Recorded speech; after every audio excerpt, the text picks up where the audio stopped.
Good afternoon सभी को, very good afternoon. तो कैसे हैं आप सभी? शुरू किया जाए, तैयार हैं आप?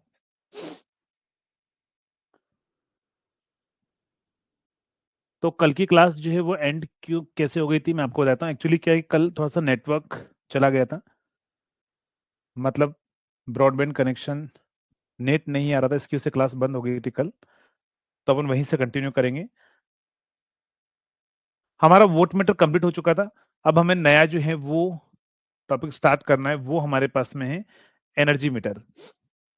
वो हमारे पास में है energy meter. Energy meter. Energy meter. तो शुरू किया जाए।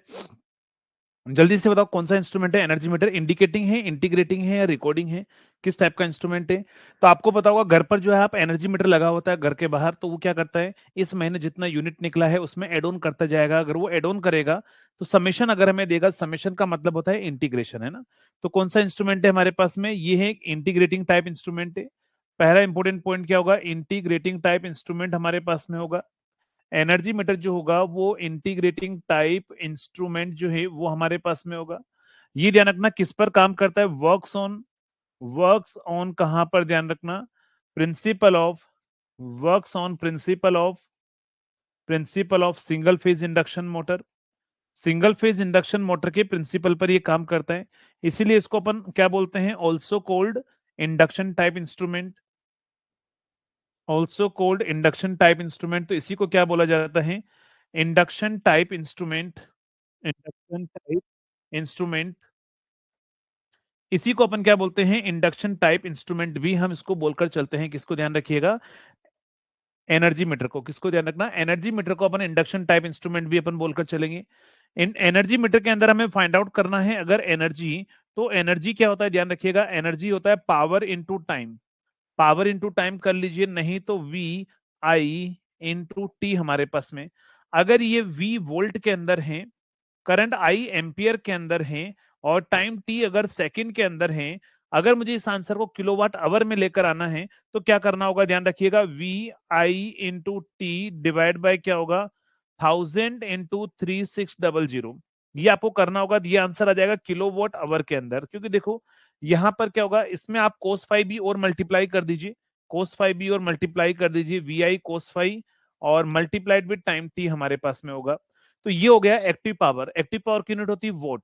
वोट को किलो में कन्वर्ट करना है, 1000 का डिवाइड कर दिया। टाइम टी अगर सेकंड में है, ये अगर सेकंड के अंदर है, तो इसको अवर में कन्वर्ट करना है, तो 60 का डिवाइड करेंगे तो मिनट में आएगा, और एक बार और 60 का डिवाइड करेंगे तो अवर में आएगा। इससे दो बार 60 मतलब 3600। तो ये फॉर्मूला आपको याद रखना है, बहुत काम आएगा न्यूमेरिकल प्रैक्टिस के अंदर, है ना। नेक्स्ट, तो ये हमारे पास में क्या है? एनर्जी निकालने का फॉर्मूला हमारे पास में होगा। इन अगर हम बात करें एनर्जी मीटर के अंदर, तो एनर्जी मीटर के अंदर तीन टाइप के टॉर्क होते हैं। कौन कौन से? जल्दी से बताओ। There are three types of torque. There are three types of torque. तीन टाइप के टॉर्क होंगे। कौन कौन से?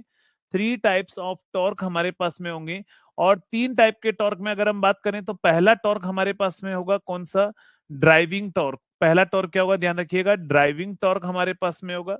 ड्राइविंग टॉर्क हमारे पास में होगा। दूसरा क्या होगा? ब्रेकिंग टॉर्क होगा। ब्रेकिंग टॉर्क होगा। और नेक्स्ट होगा लास्ट हमारे पास में डैम्पिंग टॉर्क। नेक्स्ट होगा क्या होगा? डैम्पिंग टॉर्क हमारे पास में रहेगा। Driving torque, braking torque and damping torque हमारे पास में रहेगा। करेक्ट, ठीक है। तो अगर हम बात करें इसके अंदर, तो यहां पर ड्राइविंग टॉर्क क्या होता है? ड्राइविंग वर्ड क्यों यूज किया गया, इसका रीजन क्या है? तो ये हमारे पास में क्या होगा? ये हमारे पास में एनर्जी मीटर का डायग्राम होता है। ये एनर्जी मीटर का डायग्राम होता है। यहां पर क्या होगा? ये हमारे पास में इस तरह का डायग्राम हम यूज करेंगे एनर्जी मीटर के अंदर।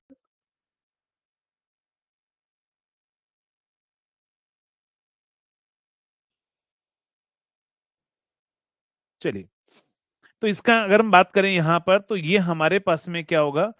यहाँ पर क्या होगा? यहाँ पर एल्यूमिनियम डिस्क होगी। बेटा मैं बंद कर देता हूँ, है ना, साउंड, क्योंकि मुझे पता है आप लोग आजकल जैसे जैसे एग्जाम पास में आ रहा है, आप लोग मस्ती पर आ रहे हैं थोड़ा से। मैं बंद कर देता हूँ साउंड, है ना। ठीक है, अब शांति है। आप खुश रहा करो यार। आप, मैं हमेशा चाहता हूँ कि आप खुश रहें, आपको कोई दुखी ना हो ना। आपको लगे कि सर ये साउंड आते से बंद कर दिया करो, तो मैं पहले से ही बंद कर दूंगा ना। आपकी खुशी में ही तो मेरी खुशी है। चलिए, तो अपन क्या करते हैं, ये हमारे पास में क्या है, एल्यूमिनियम डिस्क हमारे पास में ना। एल्यूमिनियम डिस्क हमारे पास में है। यहां पर क्या होगा, चलो इसकी बात अपन बाद में करेंगे। ये एल्यूमिनियम डिस्क हमारे पास में, यहां पर क्या होगा, ये हमारे पास में कोयल होगी। इसको अपन बोलते हैं शंट कोयल, जिसको हम क्या करेंगे, यहां से सप्लाई हम देकर चलेंगे। यहां से हम क्या करेंगे, इधर से हम सप्लाई हम देकर चलेंगे। तो ये सप्लाई वोल्टेज होगा Vs, यहां से करंट क्या होगा हमारे पास में Is। और अगर हम बात करें इसके अंदर, तो यहां से इस तरीके से करंट फ्लो होगा। नेक्स्ट अगर हम बात करें यहां से, नेक्स्ट क्या होगा, यहां से सप्लाई से ही सेम कनेक्शन जो है वो हमारे पास में किससे होगा, तो ये करंट कोइल होती है। ये जो कोइल मैं बना रहा हूं ये करंट कोइल है। और करंट कोइल एक लिंब पर नहीं होती है, ये दोनों लिंब पर क्या होगा हमारे पास में, इक्वल टर्न के साथ में क्या होगी, कनेक्टेड रहेगी। तो ये हमारे पास में क्या होगी, और यहां से आप सप्लाई से कनेक्ट कर दीजिए। तो ये क्या है, ये है करंट कोइल है, ध्यान रखिएगा करंट कोइल है हमारे पास में। करंट कोइल के अंदर ये जो करंट फ्लो होगा यहाँ पर, ये जो करंट है डायरेक्टली प्रोपोर्शनल टू क्या होगा, यहाँ का जो लोड करंट है आईएल है, ये दोनों ही हमारे पास में क्या होंगे, सेम होंगे। तो ये करंट कोइल के अंदर आईएससी करंट या आईएल करंट जो है वो दोनों ही क्या होगा, सेम हमारे पास में रहेगा। यहाँ पर जो करंट फ्लो होगा वो आईएसएच करंट फ्लो होगा, जो यहाँ पर फ्लक्स प्रोड्यूस करेगा 5एसएच। और वो प्रोपोर्शनल टू क्या होगा, आईएसएच होगा। यही प्रोपोर्शनल टू आप लिख सकते हो वी फेज हमारे पास में रहेगा। क्योंकि V phase divide by impedance करेंगे तो यहाँ का जो शंट फ्लक्स है वो फेज वोल्टेज के प्रोपोर्शनल होगा। सीरीज फ्लक्स या लोड करंट है वो हमारे पास में क्या होगा, सीरीज फ्लक्स के प्रोपोर्शनल होगा। या उल्टा लिख सकते हो कि सीरीज फ्लक्स किसके प्रोपोर्शनल होगा, फाइएससी है वो प्रोपोर्शनल होगा आईएससी के या आईएल करंट के। बात एक ही है, दोनों ही सेम हमारे पास में। यहां पर क्या होगा, ये हमारे पास में लोड होगा जिसका पावर फैक्टर कोस फाइव होगा। और यहाँ का वोल्टेज कितना होगा, प्लस माइनस वी हमारे पास में रहेगा। तो ये हमारा डायग्राम है। अब देखो इसमें क्या होगा, इसमें ये एल्यूमिनियम डिस्क है, ये एल्यूमिनियम डिस्क है। आपने देखा होगा एल्यूमिनियम डिस्क यहाँ पर क्या होती है, रिवॉल्व करती है। अगर किसी को रिवोल्यूशन कराना है, तो रिवोल्यूशन कराना है तो ड्राइव करना होता है। जैसे आपको पता है कार आपके घर पर पड़ी है, आप उस कार को क्या होगा, ले गए घूम कर आए, फिर से आकर घर पे रख दी, तो मतलब क्या किया आपने, आप बोलते मैं कार को ड्राइव कर रहा हूँ। ठीक है, कार को मैं क्या कर रहा हूँ, ड्राइव कर रहा हूँ। कार को आप डिफ्लेक्ट नहीं करते हो ना, ऐसा नहीं करते यहां से कार चलाई यहां पर ले जाकर आपने बंद करके रख दी। हालांकि आप में से बहुत सारे ऐसा काम करते होंगे। कार को हमेशा ड्राइव कराया जाता है ना। कार को ड्राइव करने का मतलब यहां से ले गए, घर से ले गए, वापस घूम के यहीं पर ले आए। तो यहाँ पर भी क्या हो रहा है, घूम के फिर से ऐसे ही यहीं पर घूम रही है, तो ड्राइव हो रहा है। और जब आप ड्राइव करते हो और आपको बोला जाए एकदम से रोको, तो आप क्या बोलोगे, ब्रेक लगाना पड़ेगा। इसीलिए इनके टॉर्क के नाम क्या रखें, टॉर्क के नाम हो गए ड्राइविंग टॉर्क, ब्रेकिंग टॉर्क।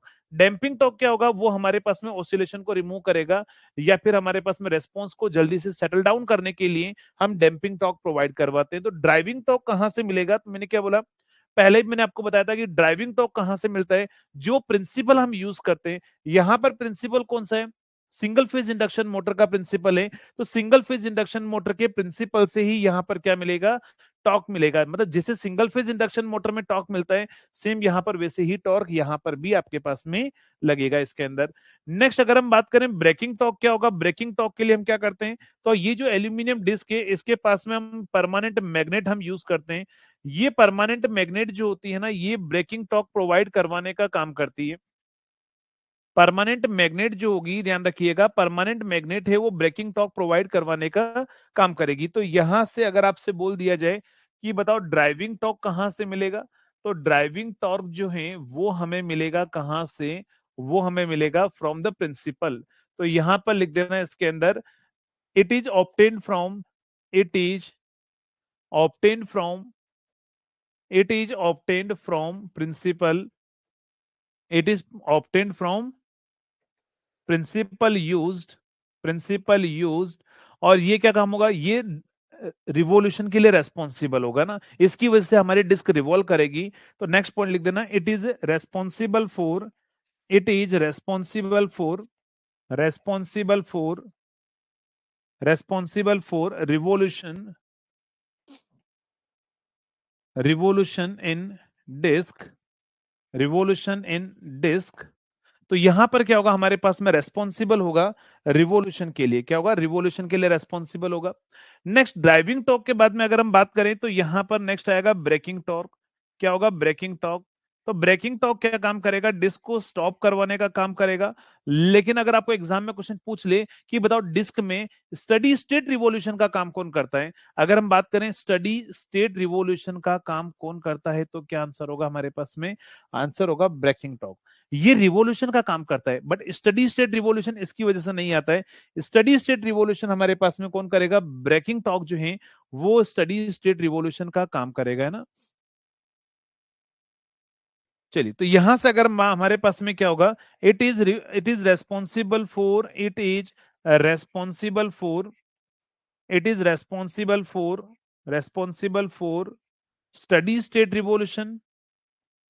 क्या होगा हमारे पास में, state revolution steady state revolution. तो ये किसके लिए रेस्पॉन्सिबल होगा, ध्यान रखना, स्टडी स्टेट रिवॉल्यूशन के लिए रेस्पॉन्सिबल होगा। और ये ध्यान रखना, ये स्टॉप भी करने का काम करेगा। तो यहां लिख देना, used it is used to stop it is used to stop disc. ये डिस्क को स्टॉप करने का भी काम करता है। क्या करेगा हमारे पास में, ये डिस्क को जो है वो स्टॉप करने का भी काम करेगा हमारे पास। चलिए, तो नेक्स्ट पॉइंट पर अगर हम बात करें, ब्रेकिंग टॉर्क के बाद में यहां पर क्या आएगा, नेक्स्ट होगा डैम्पिंग टॉर्क। और डैम्पिंग तो आप ही बताएंगे मुझे, डैम्पिंग टॉर्क आप ही बताएंगे, जल्दी से बताओ। डैम्पिंग टॉर्क जो है वो कौन सा डैम्पिंग सिस्टम हम यूज करते हैं यहाँ पर, तो हम यहाँ पर यूज करते हैं, ध्यान रखिएगा, कौन सा डैम्पिंग, एडी करंट डैम्पिंग हम यूज करते हैं। कौन सा, ध्यान रखिएगा, eddy current damping. Eddy current damping जो है वो हम यूज करते हैं।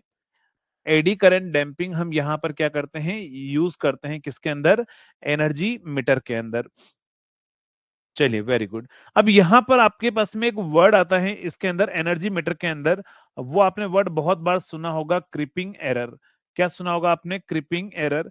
क्रीपिंग एरर अगर आपको पढ़ना है तो मैं आपको एक छोटी सी एक कहानी सुना देता हूं, जो जिससे आपको क्या होगा, ये सारी चीजें जो है with in fraction of time में आप याद कर लोगे। तो जैसे मानकर चलिए आप सभी पढ़ाई वढ़ाई कर रहे हैं, और पढ़ाई कर रहे हैं तो आपके पास में क्या होगा, जॉब तो लगेगी लगेगी। मान लो आपकी जॉब कहां पर लग गई, आपकी जॉब लग गई है एनर्जी मीटर बनाने वाली कंपनी के अंदर। नॉर्मली एनर्जी मीटर ज्यादातर बनाती है, हर स्टेट में अलग अलग कंपनी होती है। राजस्थान में most of the energy meter बनाती है सिक्योर मीटर, है ना। एक कंपनी है सिक्योर मीटर जो क्या करती है, एनर्जी मीटर बनाती है। मान लो अगर आपके पास में उस कंपनी में अगर आपकी जॉब लग गई, और जॉब लग गई और आप किससे पढ़कर गए हैं, डेफिनेटली आप मुझसे पढ़ के गए, तो आपको सारा नॉलेज तो मैं डिलीवर कर ही दिया है।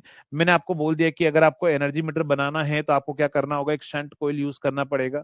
ये जो शंट कॉइल है इसको ही अपन क्या बोलते हैं, प्रेशर कॉइल हम बोलते हैं। क्या बोलते हैं अपन इसी को, प्रेशर कोयल। हमारे पास में वोल्टेज कोयल, पोटेंशियल कोयल हम बोलकर चलते हैं। तो मैंने बोला एक पोटेंशियल कोयल यूज करना, एक करंट कोयल आप यूज करना, एल्यूमिनियम डिस्क यूज करना, परमानेंट मैग्नेट यूज करना। जैसा जैसा मैंने बोला सप्लाई आप देना, वैसा वैसा आपने कनेक्शन कर दिया।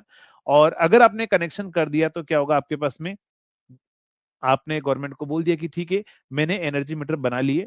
और गवर्नमेंट ने क्या किया, उन एनर्जी मीटर को सारे एरिया में डिस्ट्रीब्यूट करवा दिया। तो उन्होंने देखा कि अगले 6 महीने बाद जब उन्होंने चेक किया, कि अगर उन्होंने 500 मेगावाट अगर बिजली उन्होंने ट्रांसफर की, तो उनके पास पैसा जो है वो 400 का ही गया। मतलब गवर्नमेंट ज्यादा बिजली सप्लाई कर रही, पैसा उनके पास कम जा रहा है।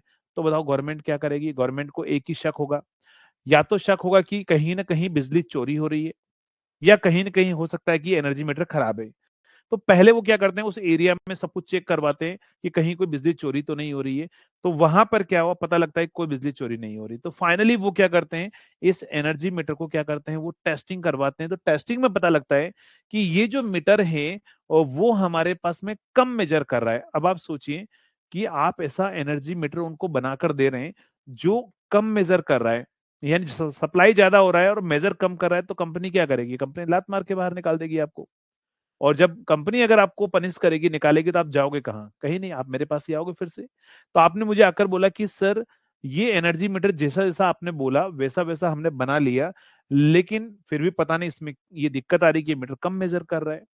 तो मैंने आपको बोला देखो आपने जो बनाया है वो एकदम सही बनाया, बस आपने एक छोटी सी चीज का ध्यान नहीं रखा कि ये डिस्क को आप किसी न किसी के ऊपर माउंट करोगे।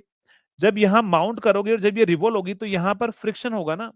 जैसे मान लो इसके ऊपर क्या करोगे, आप डिस्क रखोगे, डिस्क यहाँ रिवॉल्व कर रही है, तो यहाँ पर कॉन्टेक्ट फ्रिक्शन होगा हमारे पास में, स्टैटिक फ्रिक्शन जिसको अपन बोलते हैं।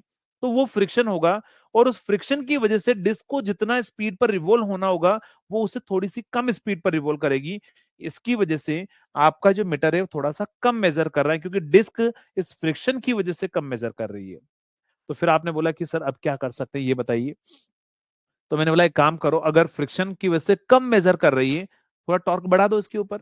और तरीका क्या है, मान लो अगर ये स्लो जा रहा है तो थोड़ा फोर्स बढ़ा दो तो इसकी स्पीड बढ़ जाएगी। तो मैंने बोला एक काम करो, इस पर टॉर्क बढ़ा दो। टॉर्क बढ़ाने के लिए क्या करेंगे, तो मैंने बोला एक काम करो, एक्स्ट्रा थोड़ा सा टॉर्क बढ़ाना है तो फ्लक्स बढ़ाना पड़ेगा, और उसके लिए आपको एक अलग से कोइल यूज करना पड़ेगा जिसका नाम होगा कंपनसेटिंग कोइल, जिसको अपन क्या बोलेंगे, उसको अपन बोलेंगे कंपनसेटिंग कोइल। तो मैंने बोला एक काम करो, तुम एक कंपनसेटिंग कोइल लगा दो। कंपनसेटिंग कोइल जो है वो लगा दो। और कंपनसेटिंग कोइल जो है वो क्या काम करेगी हमारे पास में, वो कंपनसेटिंग कोइल यहाँ थोड़ा सा एक्स्ट्रा फ्लक्स प्रोवाइड करवा देगी। एक्स्ट्रा फ्लक्स प्रोवाइड करा देगी। जब वो एक्स्ट्रा फ्लक्स इस डिस्क से आकर लिंक करेगा ना, जब वो एक्स्ट्रा फ्लक्स इस डिस्क से लिंक करेगा तो वो यहाँ पर टॉर्क बढ़ा देगा। तो आपने क्या किया, कंपनी वाले को जाकर बोला कि पिछली बार थोड़ी सी गलती हो गई थी, इस बार एक मौका और दिया जाए। तो आपको पता है कि एसएससी दूसरा मौका दे रही है, तो कंपनी तो दूसरा मौका दे भी सकती है, और ऊपर वाला भी दूसरा मौका देता है। तो अभी आपको एसएससी में भी 2 मौके मिल रहे हैं, तो आपको कंपनी ने दूसरा मौका दे दिया कि चलो एक काम करते हैं, तुम इस बार एनर्जी मीटर एकदम सही बनाना। तो इस बार क्या होता है कि एनर्जी मीटर आपने जिस जैसे मैंने बोला एक कंपनसेटिंग कोइल और लगा देना। तो आपने एक कंपनसेटिंग कोइल और लगा दी, और उसके बाद में जो है आपने बोल दिया कंपनी को कि भाई ये जो है आप डिस्ट्रीब्यूट कर लीजिए। गवर्नमेंट ने डिस्ट्रीब्यूट करवा दिया सेम। 6 महीने बाद उन्होंने चेक किया, तो जितना उन्होंने पावर सप्लाई किया उनके पास उतना ही पैसा आ गया। मतलब 500 में 500 का पैसा आ गया। इसका मतलब क्या होगा कि कंपनी खुश, गवर्नमेंट खुश, कोई दिक्कत नहीं, फिर तो प्रमोशन ही प्रमोशन है। तो फिर आपका ये काम चल गया। तो बताओ हमने कंपनसेटिंग कोइल क्यों लगाई, यहाँ के फ्रिक्शन को कम करने के लिए। लेकिन आप लोगों ने ऐसा ऑब्जर्व किया होगा, क्या ऑब्जर्व किया होगा, कि कोई चीज अगर किसी के ऊपर काफी टाइम तक रिवॉल्व कर रही है तो धीरे धीरे यहाँ का फ्रिक्शन कम हो जाता है। ठीक है, ऑटोमेटिकली यहाँ पर धीरे धीरे स्टैटिक फ्रिक्शन कम हो जाता है। तो हुआ क्या कि कुछ साल बाद में ना, 2-3 साल बाद एक कंपनी जो है, एक मतलब एक फैमिली है, वो अपने घर से बाहर चली गई है ना। वो अपने घर से बाहर चली गई। वो 6 महीने बाद जब लौटी तो पता लगा कि उनको 10,000 या 20,000 का लाइट का बिल पे करना बाकी है। अब आप मुझे बताओ उस जगह अगर आप होते तो क्या होता, कि आप अपने 6 महीने आप अपने घर पर है ही नहीं, सारी लाइट आपने बंद कर रखी है, कोई दिक्कत नहीं है, और जब आप क्या करोगे, घर पहुंचोगे तो आपको 20,000 रुपए का लाइट का बिल मिलेगा। दिमाग तो खराब हो गई होगा। और जब दिमाग खराब होता है तो पब्लिक क्या करती है फिर, अखबारों में आप पढ़ते होंगे क्या, कि जयन साहब को भगा भगा के मारा। ठीक है, मतलब ऐसा नहीं आप सोचोगे सर हमें भी मार खाने को मिलेगी, नहीं, अभी थोड़ा कम मिलता है। अभी आजकल ये थोड़ा सा यूपी बिहार साइड में थोड़ा सा अभी भी चलता है कि मार खाने वाला, बट अभी थोड़ा सा बाकी इंडिया लेवल पर थोड़ा सा कम हो चुका है ना। पहले तो आए दिन अखबार में आता था कि पब्लिक ने यहाँ पर इनको मारा है। क्योंकि आजकल ये होता है ना कि अगर आप किसी गवर्नमेंट कर्मचारी को, थोड़े से रूल स्ट्रिक्ट हो गए ना, कि गवर्नमेंट कर्मचारी को अगर आप मारते हो और अगर वो केस कर देता है तो आपको जिंदगी भर जो है फिर आप पैसे लड़ते रहो, कोर्ट कचहरी। तो थोड़ा पब्लिक थोड़ी अवेयर होगी, अभी नहीं मारती है ना। तो क्या है कि हमारे पास में यहाँ पर जो है आप जब वो फैमिली आई तो उसने देखा कि 20,000 का लाइट का बिल है। उन्होंने कंप्लेन की कंपनी के अंदर, बोले ऐसा कैसे हो सकता है। तो फिर बाद में ये पता लगा कि ये हमारे पास में जो डिस्क है ना, ये डिस्क जब आपका लोड नहीं भी है ना, लोड आप नहीं भी लगा रहे हो तो भी ये डिस्क आराम आराम से स्लो स्लो स्लो रोटेट हो रही है।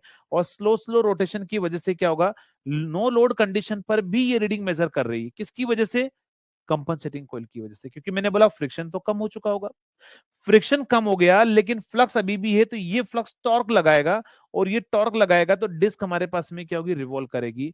यानी कि हमारे पास में क्या हुआ बताओ, ड्यू टू कंपनसेटिंग कोइल आपकी डिस्क क्या होगी, नो लोड कंडीशन पर स्लो स्पीड पर रोटेट हो रही है, और ये पावर मेजर कर रही है। और इसकी वजह से हमारे पास में एरर आ रही है, क्योंकि ये तो एरर है ना, लोड नहीं है तो नहीं मेजर करना चाहिए। तो ये जो एरर आ रही है ना, इसी को बोला जाता है क्रीपिंग एरर। क्या बोलते हैं, ध्यान रखना, क्रीपिंग एरर। क्रीपिंग एरर किसकी वजह से आती है, अगर आपको रीजन पूछे तो कंपनसेटिंग कोइल। क्यों लगाई थी कंपनसेटिंग कोइल, स्टैटिक फ्रिक्शन को कम करने के लिए। तो स्टैटिक फ्रिक्शन को कम करने के लिए हमने जो कंपनसेटिंग कोइल लगाई, आगे जाकर इस कोइल ने खुद ने ही हमारे पास में क्या कर दिया, एरर प्रोड्यूस कर दी। उस एरर को बोला जाता है क्रिपिंग एरर। अगर आप बोलोगे सर लोड हुआ तो क्या होगा, तो लोडेड कंडीशन पर जितना स्पीड से घूमना चाहिए था उससे थोड़ी सी हायर स्पीड पर रोटेट होगी, तो लोडेड कंडीशन पर तो स्लाइटली हायर स्पीड पर रोटेट होगी और नो लोड कंडीशन पर स्लो स्पीड पर रोटेट होगी। तो ये दोनों ही टाइप की एरर जो है वो हमारे पास में होती है क्रिपिंग एरर। तो बताओ क्रिपिंग एरर हमारे पास में पॉजिटिव हुई या नेगेटिव हुई? जल्दी से बताओ। क्रिपिंग एरर हमारे पास में पॉजिटिव होती है नेगेटिव होती है? क्योंकि एरर होती है measured minus true divide by true. तो हमारे पास में क्या होगा, मेजर्ड ज्यादा है ना, मेजर ज्यादा कर रहा है, ट्रू कम है, तो ज्यादा में से कम को माइनस करेंगे तो क्रिपिंग एरर हमेशा क्या होगी, ऑलवेज पॉजिटिव हमारे पास में रहेगी। तो आप फिर मेरे पास में आए, जब ये दिक्कत हुई कंपनी ने आपको फटकार लगाई, बोले कि यार ऐसा कैसा एनर्जी मीटर बनाया, पहले स्टार्टिंग में दिक्कत थी अभी लास्ट में दिक्कत हो रही है। तो फिर आप मेरे पास में आए कि सर अब क्या कर सकते हैं? तो मैंने बोला एक काम करो, ये जो नो लोड कंडीशन पर स्लो स्पीड से जा रहा है ना, उसको अगर आपको रोकना है तो आप एक काम करो, यहाँ पर एक आयरन पीस कनेक्ट कर दो। क्या बोला मैंने? यहाँ पर एक आयरन का पीस कनेक्ट कर दो। आप बोलोगे सर उससे होगा क्या? तो आयरन का पीस और ये मैग्नेट है ना, ये आपस में एक अट्रैक्शन फोर्स लगाएंगे, इनके बीच में एक अट्रैक्शन फोर्स होगा, ताकि ये डिस्क पर जो टॉर्क लग रहा होगा ना, वो टॉर्क इसको रोटेट करवाना चाहेगा, बट इनके अट्रैक्शन फोर्स की वजह से वो रोटेट नहीं हो पाएगी। और अगर नहीं हो पाएगी तो आपकी क्रिपिंग एरर जो है वो एलिमिनेट हो गई। तो आपने बोला यार बेहतरीन उपाय बताया सर आपने। तो आप में से किस किस ने ये वाला एनर्जी मीटर जो मैं पढ़ा रहा हूं वो आपने देखा है? जल्दी से बताओ, ये वाला एनर्जी मीटर किस किस ने आप में से देखा है जो मैं पढ़ा रहा हूं? प्रैक्टिकली देखा है इसको? नहीं देखा है?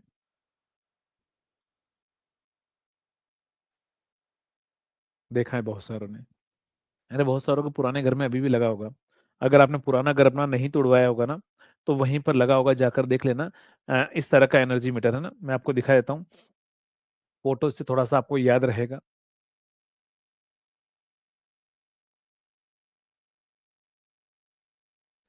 चलिए,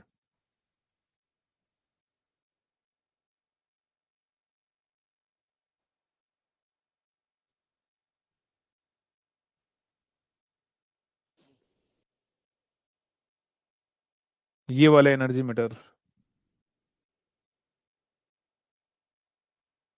ये वाला एनर्जी मीटर देखे हैं आप लोगों ने? जहां पर ये डिस्क दिख रही है आपको घूमते हुए, ये यहाँ पर डिस्क हमारे पास में रोटेट होते हुए दिखेगी। यहाँ पर आपको रीडिंग जो है वो नोट डाउन होती रहती है। देखा है? नहीं देखा है, कोई दिक्कत नहीं, मैंने आपको दिखा दिया। ऐसा होता है ना, इसमें आपको डिस्क यहाँ पर घूमते हुए दिखती थी डायरेक्टली, है ना, यहाँ पर डिस्क घूमती थी। यहाँ पर जैसे आपको होता है ना मोटरसाइकिल के अंदर होता है ना, कि यहाँ पर 1 किलोमीटर निकल गया, 2 किलोमीटर निकल गया, 3 किलोमीटर निकल गया, जैसा मीटर मोटरसाइकिल में होता है ना, सेम वैसा मीटर यहाँ हुआ करता था पहले। अभी तो डिजिटल मीटर लग गए, ठीक है, लेकिन सेम ऐसा ही मीटर जो मोटरसाइकिल में जो मीटर है, सेम वही मीटर यहाँ पर लगा होता था। यहाँ पर आपके पास में जो रजिस्टरिंग मैकेनिज्म जिसको अपन बोलते हैं, तो यहाँ पर आपको शो होता था कि अच्छा इतने यूनिट आपके निकल चुके हैं ना।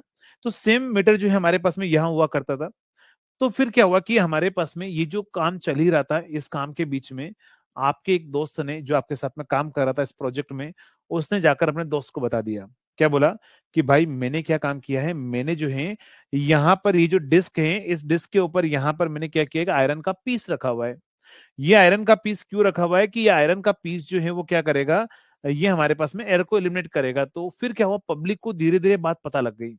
तो पब्लिक ने क्या काम किया कि जब ये डिस्क रिवॉल्व हो रही थी ना, डिस्क रिवॉल्व होते हुए जब ये आयरन का पीस सामने आता है, पब्लिक एक हाई स्ट्रेंथ की मैग्नेट इस मीटर के पास में ले जाकर लगा देते हैं। जैसे हाई स्ट्रेंथ की मैग्नेट लगाई तो ये आयरन का पीस उसको अट्रैक्ट कर लिया, और अट्रैक्ट करने की वजह से डिस्क नहीं रिवॉल्व हो रही है, बट घर की लाइट चल रही है। तो इस तरह की चीजें हुई, और ये आपके पापा ने काम किया होगा। आप अपने पापा से पूछ सकते हो कि पापा आपने ये काम किया था जो हमारे सर बता रहे हैं। तो मोस्ट ऑफ द के फादर ने ये काम किया होगा। ये रियल स्टोरी है, कोई ऐसे नहीं, हाइपोथेटिकल बात नहीं कर रहा हूँ, ये रियल स्टोरी है। आप में से भी कुछ ने ये काम किया होगा। किस किस ने ये काम किया था, जल्दी से बताओ। नहीं, आज वाले में नहीं होता है, ये पुराने वाले में होता है। नए वाले में क्या होता है वो अपन बात करेंगे ना। तो ये आपके पापा ने काम किया होगा कि हाई स्ट्रेंथ की मैग्नेट वो ले गए होंगे, आराम से लाइट घर पर चल रही है, यूनिट निकल ही नहीं रहे, मजे ही मजे चल रहे थे। तो फिर बाद में पता लगा कि धीरे धीरे जो है हमारे पास में ये पता लगा गवर्नमेंट को कि ऐसा पब्लिक को पता लग चुका है। तो बाद में उन्होंने क्या किया, इस आयरन की पीस को हटाकर उन्होंने यहाँ पर दो अपोजिट होल कर दिए। क्या कर दिया उन्होंने, दो अपोजिट होल कर दिए। तो ये दो अपोजिट होल जो हैं उसने बाद में क्रिपिंग एरर को एलिमिनेट किया। कैसे एलिमिनेट किया वो भी हम बात करेंगे। देखो यहाँ पर जो फ्लक्स है, जब ये डिस्क रिवॉल्व होगी तो यहाँ इस फ्लक्स को कट करेगी, उसकी वजह से यहाँ पर ईएमएफ आएगा, करंट ईएमएफ आएगा, और वो EMF according to Lenz law oppose करेगा किसका, तो ये डिस्क के रिवॉल्यूशन की वजह से, कट करने की वजह से यहाँ पर हमारे पास में ईएमएफ आ रहा है, तो वो डिस्क को रिवॉल्व नहीं होने देगा। तो इस तरीके से बाद में जाकर उन्होंने दो अपोजिट होल करके जो है वो क्रिपिंग एरर को एलिमिनेट किया है ना।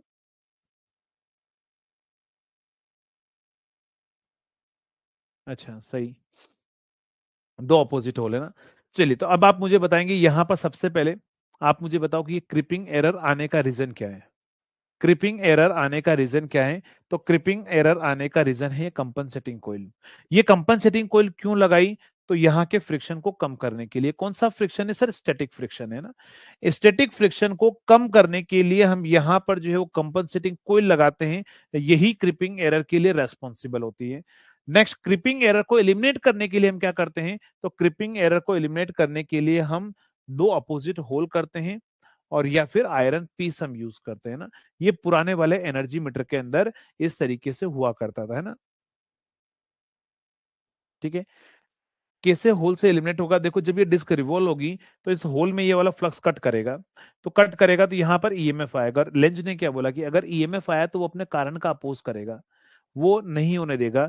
तो कारण क्या है, डिस्क रिवॉल्व हो रही है, अगर रिवॉल्व नहीं होती तो इस फ्लक्स को कट नहीं करती, कट नहीं करती तो हमारे पास में टॉर्क नहीं आता।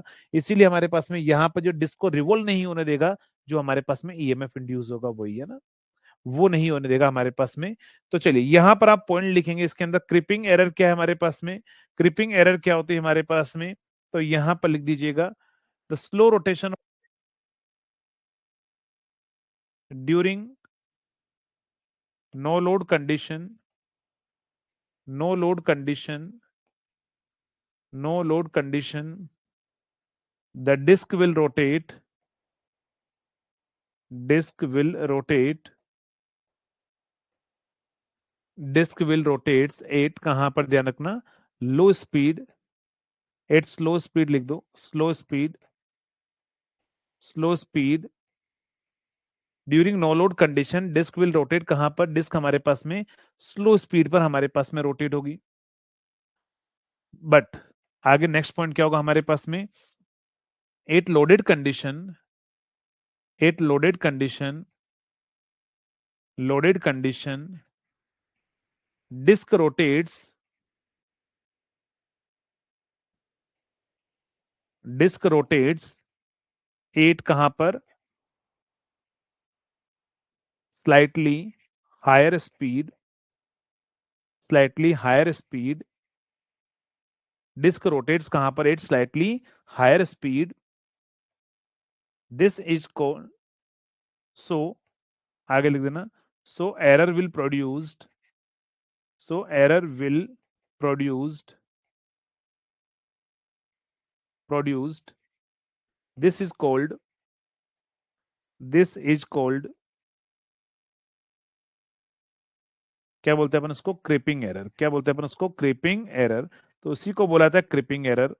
क्रिपिंग एरर का रीजन क्या होता है, रीजन ऑफ क्रिपिंग हमारे पास में क्या होगा, reason of creeping, reason of creeping हमारे पास में जो होता है वो पहला रीजन हमारे पास में होता है due to, due to compensating coil, due to compensating coil. Reason क्या है ध्यान रखना, कंपनसेटिंग कोइल।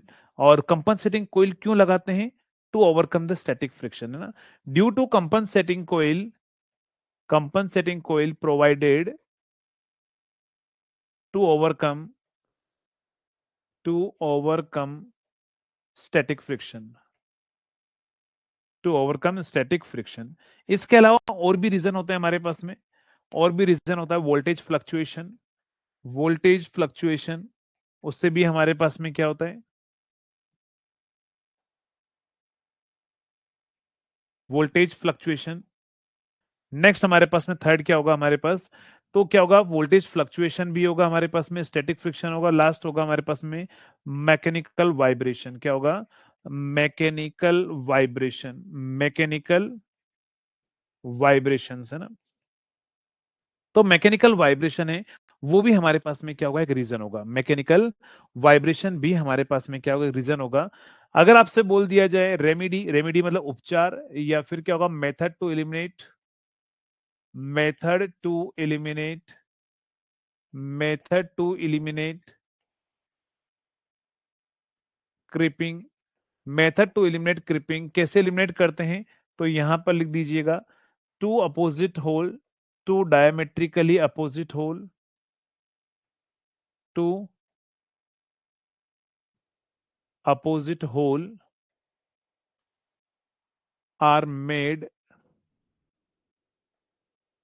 On disc. तो डिस्क के ऊपर दो अपोजिट होल बनाए जाते हैं। दूसरा हमारे पास में क्या होगा, ध्यान रखिएगा, दो अपोजिट होल डिस्क के ऊपर बनाए जाते हैं। और नेक्स्ट पॉइंट होगा हमारे पास में an iron piece is used, an iron piece is used. तो आयरन पीस भी हम क्या करते हैं, यूज करते हैं ना, आयरन पीस हम यूज करते हैं। पोटेंशियल कोयल, हाँ अभी अपन जा रहे हैं, सब जा रहे हैं ना, बस थोड़ा सा वेट कीजिए, थोड़ा सा वेट कीजिए, हर पॉइंट पर जाएंगे धीरे धीरे। रे मना क्या होगा, धीरे सब कुछ हो।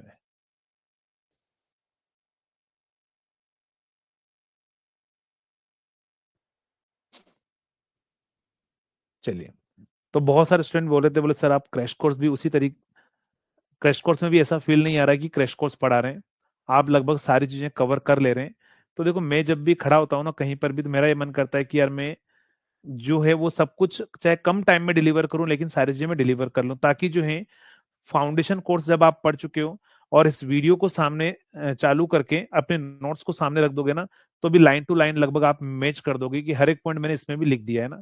थोड़ा फास्ट तरीके से लिख दे रहे हैं, लेकिन हाँ लिख दे रहा हूँ, ताकि जो है जब आप इससे रिवीजन भी करो ना, तो आपको ये फील ना होती कि क्रैश कोर्स से आप रिवीजन कर रहे हैं, आपको ये लगे कि हाँ हमने एक बार फाउंडेशन कोर्स से फिर से रिवीजन कर लिया है।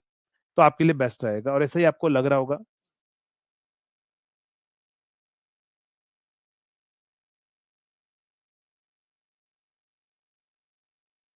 अच्छा, ये बात आपके मन में आ रही है। नहीं, होना चाहिए, ऐसी चीजें होनी चाहिए। मैं धीरे धीरे पता है क्या करूंगा, ये तो टाइम ठीक है, इससे और कम टाइम में कोशिश करूंगा कि सारा कंटेंट डिलीवर कर दूं, ताकि अगर आपको 5 दिन पहले ये मन करे कि यार 5 दिन बाद एग्जाम में एक बार फुल कोर्स रिवीजन करना है, तो वो भी आप एक रिवीजन कर पाओ। और एक ऐसा सेशन में क्वेश्चन प्रैक्टिस में भी बना रहा हूँ, जिसका काम मैंने शुरू कर दिया है। जो मैंने आपको आई थिंक मैंने पहले डिस्कस भी किया होगा, कि अपने क्रैश कोर्स तो थ्योरी फॉर्म में तो क्रैश कोर्स रिवीजन कर लिया, क्यों ना एक ऐसी क्वेश्चन प्रैक्टिस की क्लास हो, 10-12 घंटे की एक ही क्लास हो, सुबह से लेकर 12 घंटे की एक क्लास खत्म की, पता लगा कि एक पूरा जो हमारे पास में जितने न्यूमेरिकल्स बन सकते हैं एक सब्जेक्ट में, हर टाइप के एक फॉर्मूले पर एक न्यूमेरिकल करवा दिया, कि न्यूमेरिकल कभी करने का मन करे, उस एक क्लास को किया और न्यूमेरिकल हमारे खत्म। इस तरह की भी एक क्लास इसी में थ्योरेटिकल के क्वेश्चन की भी हो जाएगी, जिसमें एक क्लास में पूरा थ्योरी के लगभग सारे कॉन्सेप्ट के क्वेश्चन जितने भी हैं वो कर दिए। तो एक ऐसा एक क्रिस्प कोर्स, जो कि जो हर 2 महीने बाद में जो आपके पास में एग्जाम आता है ना, कि 2 महीने बाद पेपर, 1 महीने बाद पेपर। अब आप मुझे बोलो फाउंडेशन से कराना है, तो फाउंडेशन से तो मैं नहीं करा सकता, क्योंकि बाकी लोग बहुत सारे करवा भी देते हैं हालांकि, लेकिन मैं नहीं करवा सकता उतना फाउंडेशन में। तो वही हमारे पास में ना, तो वो भी अपन करेंगे, जरूर करेंगे। नहीं, जल्दी करेंगे अपन इसको, जल्दी अपन जो है वो कंप्लीट करेंगे। एक आध सब्जेक्ट तो अपन इस संडे को भी करेंगे, ताकि जो है आपका एक प्रॉपर रिवीजन के लिए एक क्रिस्प कोर्स भी बन जाए। बाकी फाउंडेशन तो है ही अपना।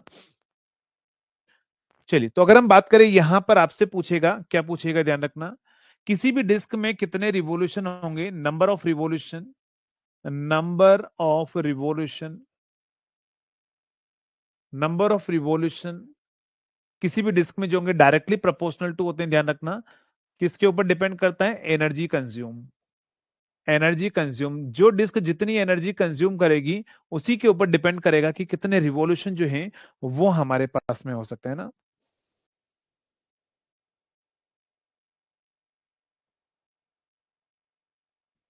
हम्म। नहीं, सिलेक्शन तो बस हो गई, सिलेक्शन के लिए तो आपके लिए पूरे दिन रात रात मेहनत कर रहे हैं बस, कि आप ज्यादा से ज्यादा सिलेक्शन हो। अभी देखो आप, अगर हम बात करें तो बहुत सारे एग्जाम ऐसे थे जो हमने जस्ट स्टार्ट किया था, उस टाइम पर आ गए थे फॉर्म। फिर भी अगर उनमें देखो, जब हम शुरू किया था ना, शुरू करने के 10 दिन बाद ही पीजीसीएल का भी फॉर्म आ चुका था, तो उसमें भी स्टूडेंट सेलेक्ट हुए हैं। जबकि वो तो हमारा 10 दिन 15 दिन 2 महीने ही पढ़ाया था मैंने पीजीसीएल के अंदर, 1 1.5 महीना 2 महीना पढ़ाया था, उसमें से भी सेलेक्ट हुए हैं। अभी बीएचईएल का रिजल्ट आया है, उसमें भी सेलेक्ट हुए हैं, तो हर एग्जाम में सिलेक्शन होगा। बाकी तो मैं आ ही रहा हूँ जे एंड के जम्मू कश्मीर में एक बड़े सेलिब्रेशन के लिए, क्योंकि कम से कम 200 की तो मुझे उम्मीद है कि आप लोग 200 जो सिलेक्शन है वो तो मिनिमम होंगे ही होंगे।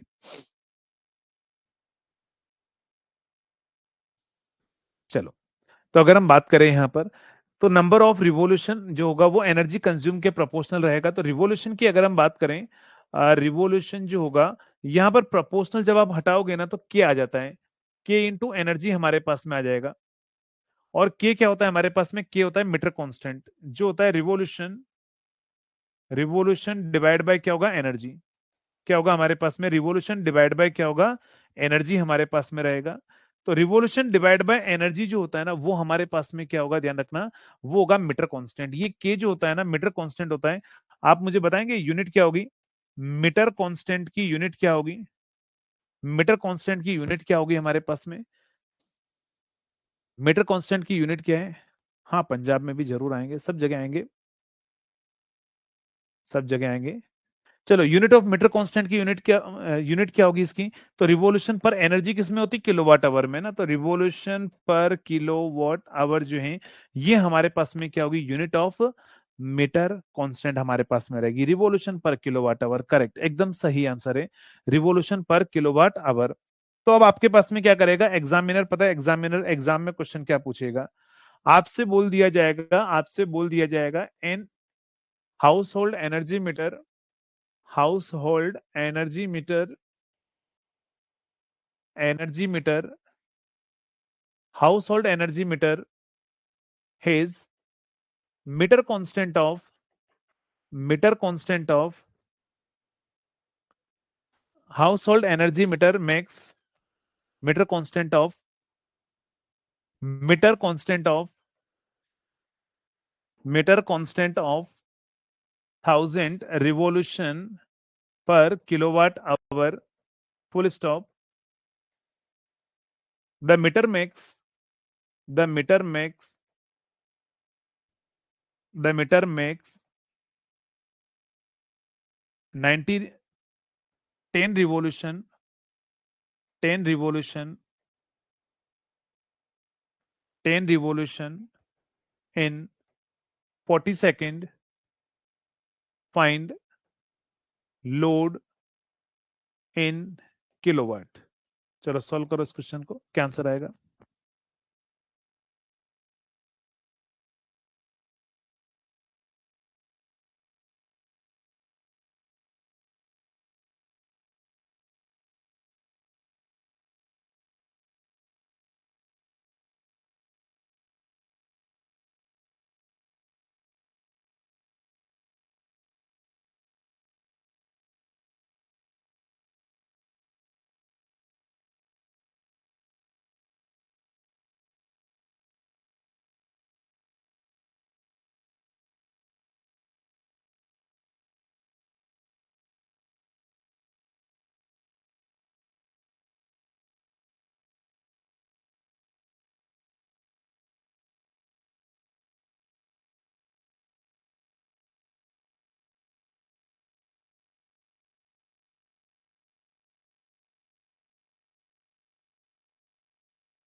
चलिए जल्दी से बताओ यार, क्या आंसर आ रहा है,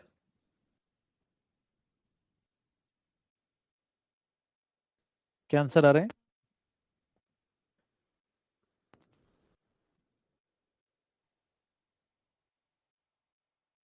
9 किलोवाट, 0.9 किलोवाट, 0.9 किलोवाट। मैंने आपको बोला था यूनिट बैलेंस करना है ना, यूनिट बैलेंस अगर आप करोगे ना तो आपसे इससे बेस्ट कोई मेथड नहीं है। आपको आंसर दे रखा है, किसमें दे रखा है, 1000 रिवॉल्यूशन पर किलोवाट आवर में दे रखा है ना। आपको आंसर किलोवाट में चाहिए, उसको उल्टा कर दो, है ना, तो 1/1000 कर लो, तो किलोवाट आवर ऊपर चला जाएगा और रिवोल्यूशन नीचे आ जाएगा।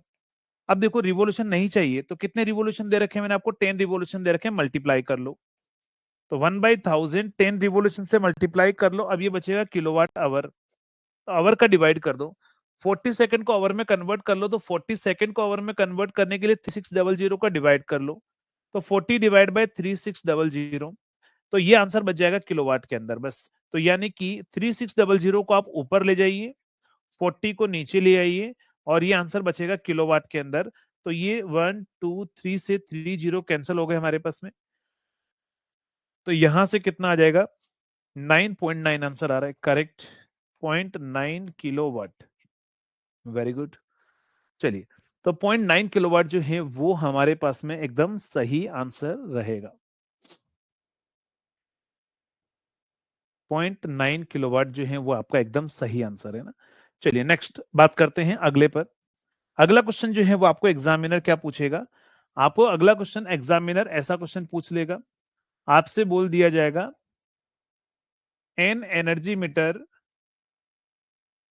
Metre takes 20 ampere from 200 volt supply 200 volt supply and load power factor is 0.8 lagging, full stop.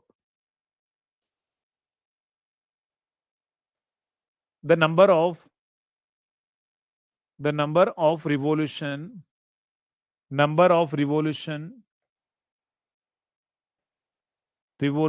in 20 minute is 50. Find metre, या इसको लिख दीजिए आप 200 है ना, find metre constant, find metre constant. जल्दी से बताएंगे आंसर, मीटर कांस्टेंट किसके अंदर, रिवॉल्यूशन पर किलो वॉट आवर के अंदर आपको आंसर बताना है, जल्दी से आंसर बताओ, मीटर कांस्टेंट। चलिए, तो आप सभी को पता होगा अपन ने इलेक्ट्रॉनिक्स भी स्टार्ट कर ही दिया है। आप लोग अपने दोस्तों को शेयर वेयर नहीं कर रहे हो क्या यार, शेयर वेयर भी करते रहिए, क्योंकि मैंने आपको बोला है हमेशा ही कि ये आपका है, आप ही को शेयर करना है। इलेक्ट्रॉनिक्स में ऑलरेडी उनका कोर सब्जेक्ट चल ही रहा है अभी, माइक्रो प्रोसेसर, कम्युनिकेशन।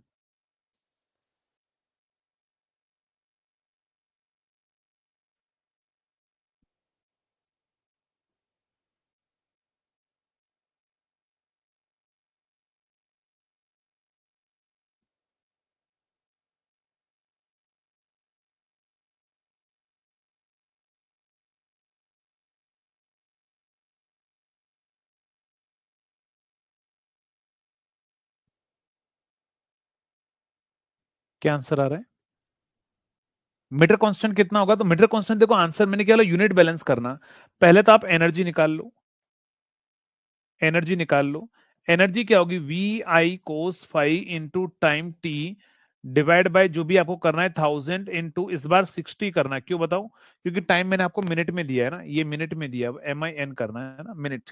तो यहां से वोल्टेज है 200, करंट है 20, पावर फैक्टर है 0.8, टाइम है 20 मिनट, 1000 करेंगे मल्टीप्लाई डिवाइड बाई 60 करेंगे, क्यों, क्योंकि मिनट में दे रखा है। अब इसको अगर आप सॉल्व करोगे तो ये कितना आ जाएगा, 3 जीरो से 3 जीरो कैंसिल, 1 जीरो से 1 जीरो और कैंसिल, तो ये हमारे पास में बचेगा 3 बचेगा, तो यहां से कितना आ जाएगा, ये आएगा 3.2। ये तो आ गई एनर्जी हमारे पास में। और मैंने क्या बोला, मैंने आपको ये बोला है कि अगर मीटर कांस्टेंट के निकालना है तो revolution divide by kilowatt hour energy आप कर देना, और डिवाइड बाय हमारे पास 3 भी है ना, 3.2 डिवाइड बाय 3 भी है ना, 3 भी कर लेना, तो ये 3.2 और 3 ऊपर चला जाएगा, तो ये जो भी आंसर आ रहा है अब आप सॉल्व कर लो, तो यहां से कितना आंसर आ रहा है निकाल लीजिए, 600 6000 डिवाइड बाय 32 कर लो, है ना, 6000 डिवाइड बाय 32 आप कर लीजिए, तो ये आपका आंसर आएगा, ठीक है। तो जल्दी से बताओ, कर लोगे इस तरह के एग्जाम्पल, इस तरह के एग्जाम्पल आप कर लेंगे। तो ये यूनिट बैलेंस से ही करना है, जितने भी न्यूमेरिकल आएंगे सारे यूनिट बैलेंस से आपको सॉल्व कर लेना है। बाकी अपन जो क्वेश्चन वाली क्लास लाएंगे तो उसमें अपन ये सारे भी प्रैक्टिस कर लेंगे ना। इस तरह के न्यूमेरिकल दो मैंने आपको करवा दिए हैं। अब यहाँ पर हमारे पास में क्या आता है, यहाँ पर ये जो हम एनर्जी मीटर बनाते हैं ना, ये एनर्जी मीटर जो बनाते हैं, पहले तो इसकी जो प्रेशर कोयल होती है वो क्या होती है, हाईली इंडक्टिव बनाते हैं। प्रेशर क्या कोयल क्या होती है, ध्यान रखना, हाईली इंडक्टिव बनाते हैं, हाईली इंडक्टिव बनाते हैं, हाईली इंडक्टिव बनाते हैं, प्योरली इंडक्टिव नहीं बनाते हैं। बट हाँ, इसको लेग एडजस्टमेंट करवाने के लिए, लेग एडजस्टमेंट का मतलब है कि शंट फ्लक्स को लगभग 90 डिग्री लेग करवाने के लिए हम यहाँ पर क्या करते हैं, एक रिंग लगाते हैं जिसका नाम होता है शेडिंग रिंग। क्या होता है हमारे पास में, शेडिंग रिंग जो है वो हम लगाते हैं। ये शेडिंग रिंग क्या काम करती है, लेग एडजस्टमेंट का काम करती है। लेग एडजस्टमेंट का मतलब होता है शंट फ्लक्स सप्लाई वोल्टेज से 90 डिग्री से लेग करे, उस कंडीशन को अपन क्या बोलते हैं, उसको हम बोलते हैं, उसको अपन बोलते हैं लेग एडजस्टमेंट। क्या बोलते हैं उसको, लेग एडजस्टमेंट। तो ये ध्यान रखिएगा कि हाईली इंडक्टिव होनी चाहिए। शेडिंग रिंग का पूछे क्यों लगाते हैं, तो आप बोला लेग एडजस्टमेंट की कंडीशन को मीट करवाने के लिए हम शेडिंग रिंग लगाते हैं। और यहां पर हमारे पास में एक लास्ट टॉपिक आता है एनर्जी मीटर का, और वो रहेगा हमारे पास में शेडिंग सॉरी फैंटम लोडिंग। क्या होता है हमारे पास में, Phantom Phantom loading. Phantom loading क्या होता है, फैंटम लोडिंग कुछ नहीं है, एनर्जी मीटर की टेस्टिंग का प्रोसेस होता है हमारे पास में। एनर्जी मीटर की टेस्टिंग का हमारे पास में प्रोसेस होता है, जिसके अंदर अपन क्या करते हैं, पावर लॉस को मिनिमाइज करने के लिए, क्या बोला मैंने, ये एनर्जी मीटर की टेस्टिंग का प्रोसेस होता है। It is it is a testing process of energy meter, testing process of energy meter. तो ये एनर्जी मीटर की टेस्टिंग का हमारे पास में क्या होता है, प्रोसेस होता है, जिसके अंदर अपन क्या करते हैं, पावर लॉस को मिनिमाइज करने के लिए, जिसके लिए अपन क्या करते हैं, करंट कोइल के अंदर पावर लॉस को मिनिमाइज करने के लिए करंट कोइल को लो वोल्टेज सप्लाई देते हैं ना। तो यहां पर हम क्या करते हैं, to minimize the power loss in current coil, to minimize the power loss in current coil, power loss in current coil, to minimize the power loss in current coil, current coil, current coil, field winding is, क्या होगा हमारे पास में, field winding is, field winding को अपन क्या करते हैं हम, करंट कोइल लिख देना, करंट कोइल यहां पर लिख देना, to minimize the power loss in the current coil, it is लिख दो शॉर्ट में, it is supplied with, it is supplied with low voltage supply है ना, low voltage separately, low voltage separately, तो अलग से अपन सेपरेटली लो वोल्टेज देते हैं, तो उसी को अपन क्या बोलते हैं, फैंटम लोडिंग हम बोलते हैं। क्या बोलते हैं हम उसको, फैंटम लोडिंग हम उसको बोलते हैं। चलिए जल्दी से बताओ, यहां तक क्लियर है, यहां तक क्लियर है, सभी को समझ में आ गया।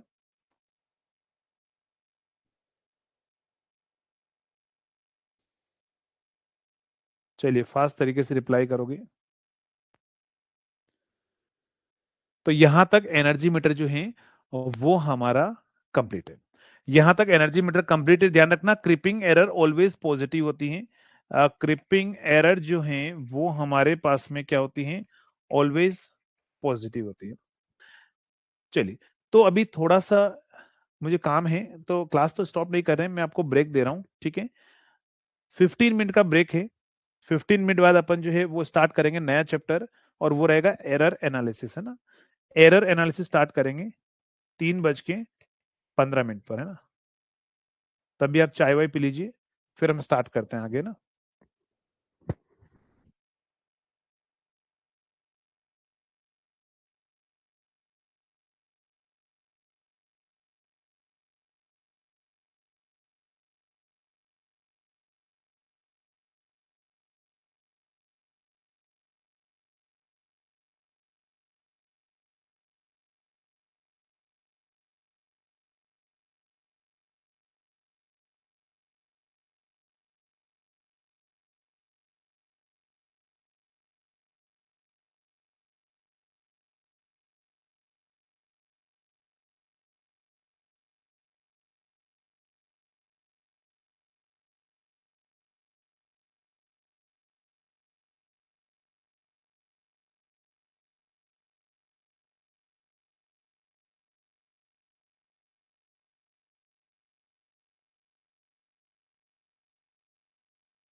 चलिए जल्दी से बताएंगे, आवाज आ रही है सभी को?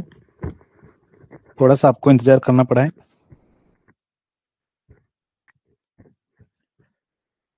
एक बार जल्दी से बताओ कंफर्म। हाँ, रिक्वेस्ट बताइए डियर विकास।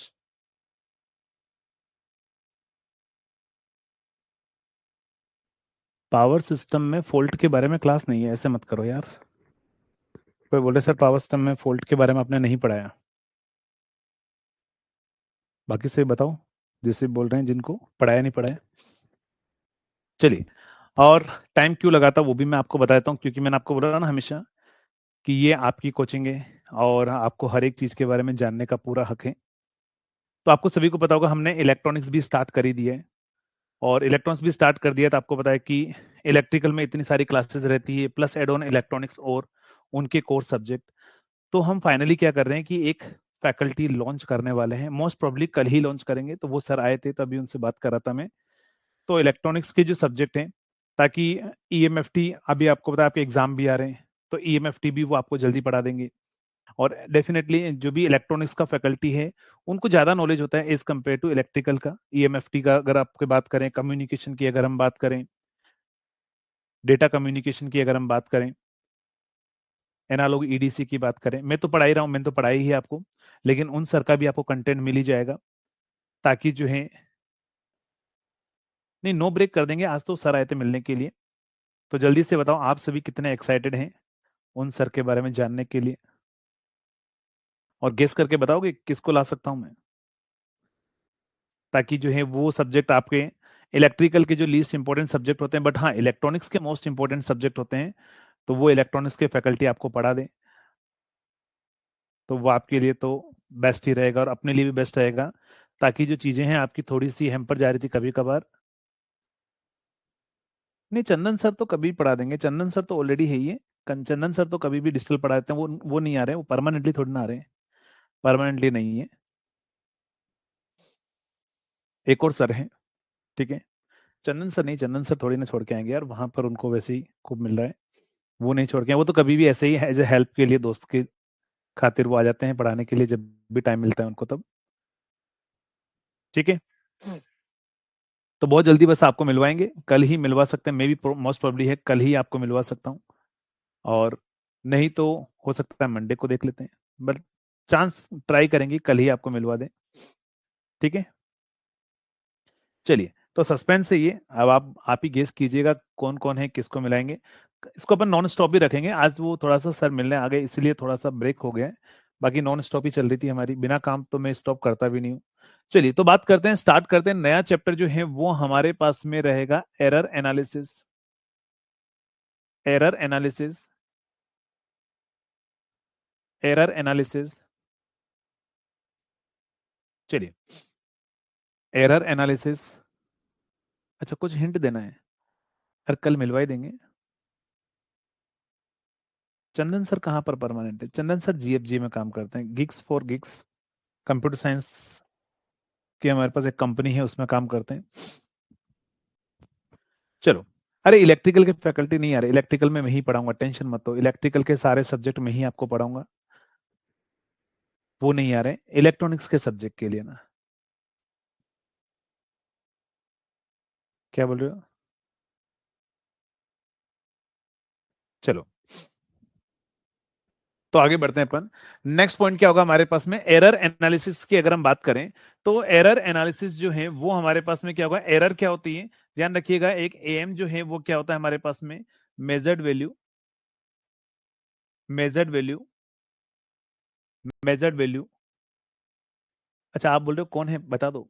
देखो, आपको था ना वो मूवी में, आपको था ना कि कोई किरदार आने वाला होता है तो उसको ब्लर ब्लर दिखाया जाता है, आपको यहाँ ब्लर ब्लर दिख रहा होगा पीछे से, आप पहचान सकते हो स्क्रीन पर, है ना, ब्लर ब्लर आपको दिख रहा होगा, तो वो आप पहचान सकते हो अगर पहचानना चाहो तो, अगर आपकी नजरें तेज हो तो मेजर्ड वैल्यू, और नेक्स्ट क्या होगा हमारे पास में, ट्रू वैल्यू। एटी क्या होगा हमारे पास में, ट्रू वैल्यू हमारे पास में रहेगा। तो अगर हम बात करें यहां पर, तो मेजर्ड वैल्यू है और ये ट्रू वैल्यू है, तो अगर हम एरर की अगर हम बात करें, तो एरर हमारे पास में क्या होता है, तो अब यहां पर एरर की भी बहुत सारे टाइप्स होते हैं, आपसे पूछ लेगा बताओ एब्सोल्यूट एरर क्या होगा, एब्सोल्यूट एरर हमारे पास में क्या होगा, एब्सोल्यूट एरर जो होता है ना, उसी को अपन बोलते हैं स्टैटिक एरर भी बोलते हैं। और स्टैटिक एरर जो है वो क्या होगा हमारे पास में, वो होगा measured value minus true value. इसी को अपन क्या बोलेंगे, ध्यान रखिएगा, स्टैटिक एरर जो है, स्टैटिक एरर जो है उसको हम बोलते हैं measured value minus true value हमारे पास में ना। लेकिन अगर वही एग्जामिनर आपको स्टैटिक करेक्शन पूछ ले, जो अभी रिसेंटली किसी ने किसी एग्जाम में पूछा था स्टैटिक करेक्शन के बारे में, जल्दी से बताओ स्टैटिक करेक्शन क्या होता है। अगर आपको स्टैटिक करेक्शन पूछ लिया जाए, डेल सी के बारे में पूछ ले, तो क्या करोगे आप, ट्रू में से मेजर्ड माइनस कर देना। क्या करना, ट्रू में से मेजर्ड माइनस कर देना, तो वो आपके पास में क्या होगा, वो होगा करेक्शन हमारे पास में ना। वो क्या होगा हमारे पास में, करेक्शन हमारे पास में होगा। नेक्स्ट अगर हम बात करें, थर्ड पॉइंट हमारे पास में क्या होगा, रिलेटिव एरर। और रिलेटिव एरर जो है वो क्या होगा, रिलेटिव एरर, रिलेटिव एरर की अगर हम बात करें तो वो हमारे पास में आएगा E R is equal to, E R is equal to क्या होगा, measured value minus true value divide by true value into 100। तो ये होगा हमारे पास में रिलेटिव एरर हमारे पास में रहेगा।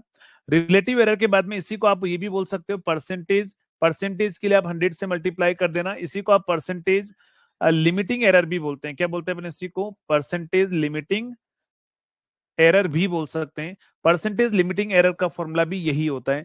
अब आपको एग्जामिनर एग्जाम में क्या करेगा, ध्यान रखिएगा, आपको एग्जामिनर एग्जाम में ऐसा क्वेश्चन बोलेगा कि 0 to 10 एम्पियर अमीटर हमारे पास में, 0 to 10 एम्पियर अमीटर जो है हमारे पास में हेज क्या होगा हमारे पास में 2% एरर कहां पर, ध्यान रखना ऑन कहां पर, फुल स्केल पर, कहां पर ध्यान रखना, फुल स्केल पर, फुल स्केल पर हमारे पास में इतना होगा। तो आपसे बोल दिया जाएगा फाइंड एरर कहां पर, ध्यान रखना फाइंड एरर व्हेन क्या होगा, it reads, when it reads, ये क्या रीड करे हमारे पास में, तो ये रीड करे कहां पर, half of the full scale. It reads क्या, कितना ध्यान रखना, half of full scale, half of full scale.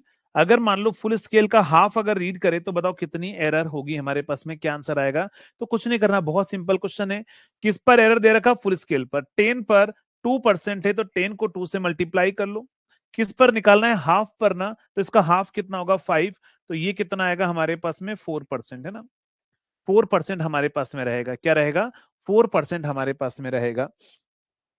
Correct, very good. तो 4% आ जाएगा, तो जिस पर निकालना है उसका डिवाइड कर लो, जिस पर दे रखा है उसका मल्टीप्लाई कर लो। बहुत सिंपल क्वेश्चन है, बहुत आसानी से आप कर लोगे इसको। नेक्स्ट अगर हम बात करें टाइप्स ऑफ एरर के बारे में, टाइप्स ऑफ एरर के बारे में अगर हम बात करें, टाइप्स ऑफ एरर, तो एरर यहां पर 3 टाइप की होती है। कौन कौन सी, पहली होती है हमारे पास में ग्रॉस एरर, जो मैं भी करता हूं बहुत बार बोर्ड पर, और आप भी करते हैं ग्रॉस एरर। क्या होता है, ग्रॉस एरर। नेक्स्ट होगा दूसरा हमारे पास में होगा सिस्टेमेटिक एरर। क्या होगा, सिस्टेमेटिक एरर, सिस्टेमेटिक एरर हमारे पास में होगा। और थर्ड हमारे पास में क्या होगा, रैंडम एरर या रेजिडुअल एरर। क्या होगा हमारे पास में, रैंडम एरर या फिर रेजिडुअल एरर। तो सिस्टेमेटिक एरर 3 टाइप की होती है, याद रखना, यहां पर आप कंफ्यूज हो जाते हो, तीनों के नाम जरूर याद रखना। Environmental error, environmental error, observational error, क्या होगा हमारे पास में, ऑब्जर्वेशनल एरर।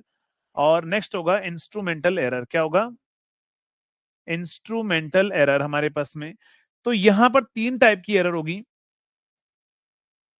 इन्वायरमेंटल, इंस्ट्रूमेंटल और ऑब्जर्वेशनल एरर, ये 3 टाइप की होगी। ग्रोस एरर किसकी वजह से होती है, जल्दी से बताओ, ग्रोस एरर किसकी वजह से होती है, जल्दी से बताओ, जल्दी आंसर बताएंगे, फास्ट फास्ट आंसर दो।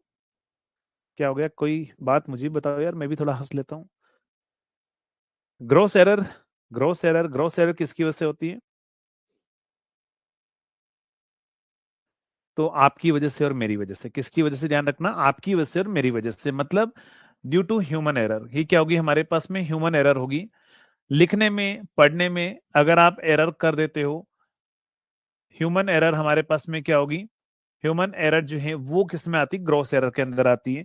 ग्रॉस एरर में आपको पता है, मैं कभी कभार बोलता कुछ हूं, लिख में कुछ देता हूं, फिर आप बोलते हो सर आपने उल्टा लिख दिया, तो ये ग्रॉस एरर। सेम आप क्या करते हो, आंसर आप निकालते हो सी, एग्जाम के अंदर ऑप्शन में टिक करके आते हो बी, फिर आकर बोलते हो सर बहुत बड़ी मिस्टेक हो गई, आंसर हमने वही निकाला था लेकिन गलती से हमने क्या किया, हमने बी की जगह सी लगा दिया है ना। तो ये होती है ह्यूमन एरर, है ना, जिसको आप क्या कर सकते हो, अगर आपसे बोल दिया जाए बताओ ह्यूमन एरर को कम करना है, कैसे कम करोगे, ध्यान रख के, और क्या हो सकता है, इसके अलावा कोई भी हमारे पास में नहीं है ना। क्या होगा हमारे पास में, ध्यान रखिएगा, तो ह्यूमन एरर जो है उसको अगर आपको कम करना है तो आप क्या करोगे, ध्यान रखना, आप टेक केयर, ध्यान रखोगे, और कुछ नहीं कर सकता रीडिंग। लेकिन कभी कभार इंस्ट्रूमेंट मतलब बहुत सारे स्टूडेंट ये बोलते हैं sir miss use of instrument जो होता है ना वो किसके अंदर आ रहा है, एरर आती है, तो मिस यूज ऑफ इंस्ट्रूमेंट ध्यान रखना ह्यूमन एरर नहीं है। मिस यूज मतलब आपको मीटर यूज करना था, आपने वोल्ट मीटर यूज कर लिया। आप बोलोगे सर ये तो इंसान की गलती है, नहीं गलती है ना। मिस यूज ऑफ इंस्ट्रूमेंट जो होता है ना, वो हमारे पास में सिस्टमेटिक एरर यानी कि हमारे पास में इंस्ट्रूमेंटल एरर के अंदर आता है।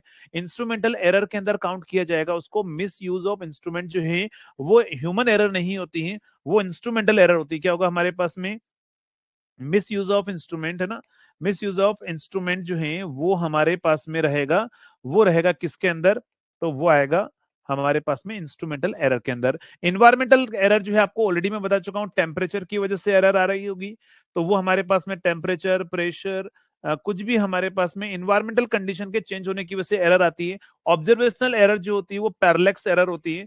पैरेलैक्स एरर जो है वो ऑब्जर्वेशनल एरर के अंदर आती है। यहां पर क्या होगा ध्यान रखना, इम्प्रॉपर, एक तो हमारे पास में एप्लीकेशन हो गया, मिसयूज मतलब इम्प्रॉपर एप्लीकेशन। इसके अलावा इंस्ट्रूमेंटल एरर में क्या आता है ध्यान रखना, तो इम्प्रॉपर लोडिंग है ना, अगर हम बात करें, या इम्प्रॉपर कैलिब्रेशन आप बोल सकते हो। कैलिब्रेशन एरर जो है, कैलिब्रेशन एरर जो है वो भी किसके अंदर आएगा, इंस्ट्रूमेंटल एरर के अंदर आएगा। कैलिब्रेशन एरर जो है वो हमारे पास में क्या आएगा, वो इंस्ट्रूमेंटल एरर के अंदर ही आएगा, ध्यान रखना। हाँ, एजिंग इफेक्ट हमारे पास में आएगा, करेक्ट। एजिंग इफेक्ट जो है वो भी आएगा हमारे पास में। एजिंग इफेक्ट जो है वो भी आएगा किसके अंदर, इंस्ट्रूमेंटल एरर के अंदर आएगा। तो ये सारी चीजें आपको ध्यान रखना है कि सिस्टमेटिक एरर किस किस के अंदर आती है।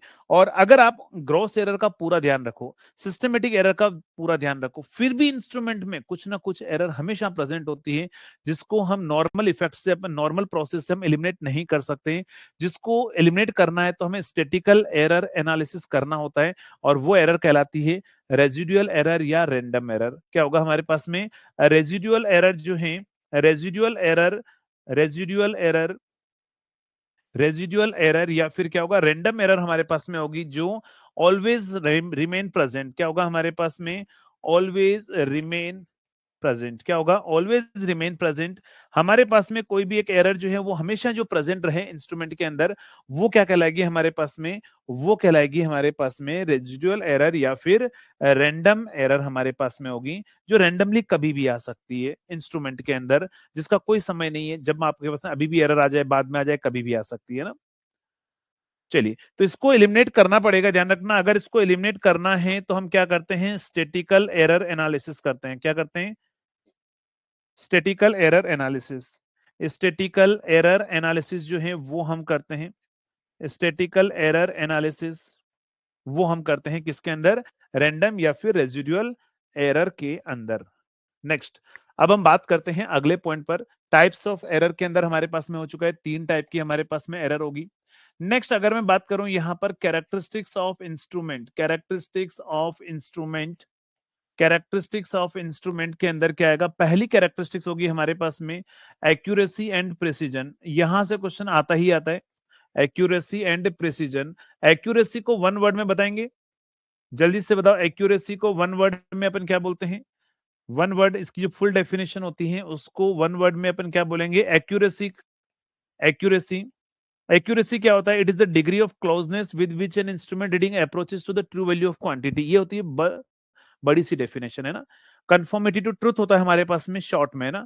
चलिए, तो कंफर्मिटी टू ट्रुथ आप इसको शॉर्ट में लिख दीजिए, conformity to truth. Conformity to truth जो है वो हमारे पास में क्या होगा, शॉर्ट में आप इसकी डेफिनेशन आप बोल सकते हो, और लॉन्ग डेफिनेशन अगर आपको लिखनी है तो आप लिख देना, it is the degree of closeness, it is the degree of closeness, it is the degree of closeness, it is the degree of closeness, closeness with which an instrument reading, with which an instrument reading, with which an instrument reading क्या होगा हमारे पास में, with which an instrument reading approaches to true value of quantity, with which an instrument reading approaches to true value of quantity, true value of quantity। तो यहां पर हमारे पास में क्या होगा, कोई भी जो मेजर कर रहे हैं वो ट्रू के पास जा रहे तो अपन बोलेंगे एक्यूरेट है, कोई बहुत बड़ी बात नहीं है, आप बहुत आसानी से आप बता सकते हैं।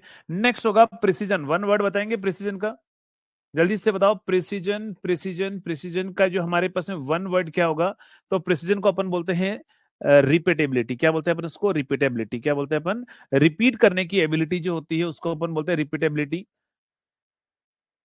क्या होगा हमारे पास में, रिपीटेबिलिटी जो है उसको अपन बोलेंगे वन वर्ड के अंदर। इसकी डेफिनेशन क्या होगी, it is the degree of closeness with which an instrument reading measured again and again for same value of input. एक इनपुट के लिए आपने देखा हो कॉलेज में जब आप एक्सपेरिमेंट करते हो तो क्या करते हो आप, जब आपको टीचर बोलते हैं कि एक्सपेरिमेंट करो, आप एक रीडिंग निकाल कर ले जाकर आप टीचर को बता देते हैं और आप बोलते हैं सर देखो एक्सपेरिमेंट कर दिया। तो आप मुझे बताओ उस दिन आपको आपके लैब असिस्टेंट ने क्या बोला था, जल्दी से बताओ, सच सच बताना। जब आपने, आपको एक्सपेरिमेंट करने के लिए आपको लैब असिस्टेंट ने बोला कि एक्सपेरिमेंट करके आओ, पहले दिन आपने एक रीडिंग लेकर जो है जाकर एक्सपेरिमेंट करके ले जाकर बता दिया टीचर को कि सर देखो मेरा हो गया एक्सपेरिमेंट, तो टीचर ने क्या बोला था, सच सच बताओ। बोले पागल हो गए तुम, एक रीडिंग लेकर आ गए मेरे पास में, जाओ 10 रीडिंग लेकर आओ, बोला था ऐसे ही। हाँ दोबारा करो, 10 रीडिंग लेकर आओ। तो वही चीज, यही होता है प्रिसीजन। प्रिसीजन क्या होता है, एक ही इनपुट है, बार बार रीडिंग लेने का प्रोसेस जो होता है ना, वो कहलाता है हमारा प्रिसीजन। तो यहां पर आप पॉइंट लिखेंगे, इसकी डेफिनेशन क्या होगी, it is the degree of closeness, it is the degree of closeness, it is the degree of closeness, degree of closeness, closeness with which, with which, with which an instrument reading is taken, with which an instrument reading is taken again and again, taken again and again, again and again for same value of input, for same input, for same input। तो उसी को अपन क्या बोलते हैं, उसको अपन बोलते हैं प्रिसीजन। अगर आप मुझे बताओ आपका instrument more precise, it means it will highly accurate, yes और नो। हाँ मुझे पता है कुछ लोग कोविड के प्रोडक्ट होंगे जिन्होंने एमीटर वोल्टमीटर भी नहीं देखा होगा, बताएंगे कौन कौन कोविड के प्रोडक्ट है आप में से। मैं आपके दिल की भावनाओं को समझ सकता हूं लेकिन मैं एक्सपेरिमेंट करके भी नहीं बता सकता कौन कौन कोविड के प्रोडक्ट है। हाँ, सही बात है। अच्छा मकबूल है, बहुत सारे। अच्छा आपको समझ में आ जा रही मैं क्या समझाना चाह रहा हूँ फिर बिना मीटर देखे भी। हाफ ऑफ कोविड प्रोडक्ट, कितना शान से बोल रहे हैं सर हम कोविड के प्रोडक्ट हैं, देखो हमने कुछ नहीं पढ़ा फिर भी आपने इंजीनियरिंग सिखा दी, और क्या चाहिए यार। आपको पता है इस बार अभी आरआरबी के अंदर एक चीज बता आपको, अपने पास में चार स्टूडेंट तो मैं क्या बोलूंगा, पर जिनकी 45 से 50 एज थी ना वो भी हमारे पास आरआरबी में पढ़ रहे थे। और आपको पता होगा उनमें से 2 का मैंने सिलेक्शन भी डाला था, 2 आरआरबी के अंदर सेलेक्ट भी हुए थे, जो किसके अंदर आते हैं, गवर्नमेंट कोटा होता है ना उनके, कुछ सरकारी कोटा जो पुराने जॉब छोड़ के आते हैं उनके, तो उसमें उन्होंने जॉब भी लिए और वो उन्होंने 25 साल बाद इंजीनियरिंग के हाथ लगाया था और सिलेक्शन ले लिया। आप तो अभी टच में हैं, आप तो सारे सेलेक्ट होने चाहिए ना। ठीक है, तो इस चीज का ध्यान रखना है आप, वो उन्होंने 25 साल बाद इंजीनियरिंग पढ़ना शुरू किया, पढ़कर सिलेक्शन ले लिया। जैसे अभी इसमें भी होंगे बहुत सारे ऐसे होंगे जो 10 साल बाद इंजीनियरिंग के हाथ लगाया होगा, जेकेएसबी के कौन कौन है जिन्होंने 10 साल बाद इंजीनियरिंग के हाथ लगाए हैं, जो 2012 13 15 इनमें पास आउट हुए थे, उसके बाद में अभी इंजीनियरिंग के हाथ लगाए। इवन बहुत सारे इलेक्ट्रॉनिक्स के भी हैं इसमें जो जेकेएसबी के हैं, जो इलेक्ट्रॉनिक्स के होने के बावजूद मशीन पावर सिस्टम में अच्छा स्कोर किया था, अभी पेपर जो आउट हुआ था उसमें। ठीक है, तो आप लोग तो सिलेक्शन लेने चाहिए जो फ्रेशर है, अगर नहीं ले पाते हो तो फिर क्या है, क्या करना है, पानी की गिलास उठानी है और चुल्लू भर पानी में क्या करना है बताओ, कोशिश करना है।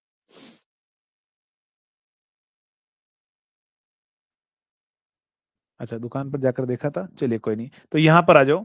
हम बात कर रहे थे अगर हमारा इंस्ट्रूमेंट ज्यादा प्रिसाइज है, इसका मतलब वो नहीं कि वो ज्यादा एक्यूरेट होगा, बट हाँ ज्यादा एक्यूरेट है तो वो ज्यादा प्रिसाइज होगा, अपन ये बोल सकते हैं ना। तो एक्यूरेसी से अपन प्रिसीजन डिसाइड कर सकते हैं, बट हाँ प्रिसीजन से हम एक्यूरेसी डिसाइड नहीं कर सकते है ना। तो यहाँ पर लिख देना हमारे पास में क्या होगा, if the instrument is highly precise, if instrument is highly precise, highly precise, highly precise, it doesn't mean, it doesn't mean it will highly accurate, it will highly accurate, it will highly accurate। ध्यान रखना, अगर आपका instrument ज्यादा precise है इसका मतलब ये नहीं कि वो ज्यादा एक्यूरेट होगा, एक्यूरेसी से हम प्रिसीजन डिसाइड नहीं कर सकते, बट इसका जो कन्वर्स है वो ट्रू होगा, बट आगे लिख देना, बट कन्वर्स इज ट्रू। इसका जो उल्टा है वो एकदम सही बात है कि अगर ज्यादा एक्यूरेट है तो ज्यादा प्रिसाइज हमारे पास में रहेगा, है ना। चलिए आगे बढ़ते हैं नेक्स्ट पॉइंट। नेक्स्ट बढ़ते हैं पर आगे अगले पॉइंट पर।